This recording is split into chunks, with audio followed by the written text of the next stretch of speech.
మా ప్రియతమ నాయకులు శ్రీ గౌరవనీయులు కొణిదెల పవన్ కళ్యాణ్ గారు రాష్ట్ర ఉప ముఖ్యమంత్రి వర్యులు పిలుపు మేరకు పర్యావరణం కాపాడాలి అని చెప్పి జన సైనికులందరికీ పిలుపునివ్వడం జరిగింది.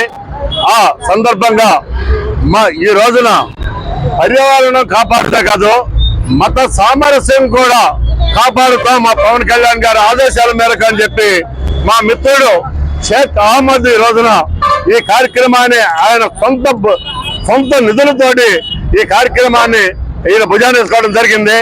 ఇది జనసేన పార్టీలో ఇటువంటి మత సామరస్యాన్ని కాపాడడానికి మా మిత్రులు షేక్ అహ్మద్ లాంటి వాళ్ళు ఈ రాష్ట్రంలో లక్షలాది మంది ఉన్నారు. ఇదే మాకు కావాల్సింది.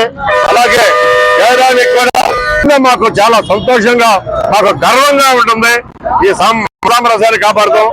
ఇదే విధంగా ప్రజలందరూ కూడా ఈ రాష్ట్ర ప్రజలందరికీ కూడా వినాయక చవితి శుభాకాంక్షలు తెలియపరచుకుంటూ పవన్ కళ్యాణ్ గారి పిలుపు మేరకు పర్యావరణాన్ని కాపాడటానికి మత సామరస్యాన్ని కాపాడటానికి ప్రతి ఒక్కళ్ళు వాళ్ళ భుజస్కంధాల మీద ఇటువంటి కార్యక్రమాలను వేసుకుని విజయవంతంగా నడిపించాలని కోరుకుంటూ జై జనసేన, జై పవన్ కళ్యాణ్ గారు.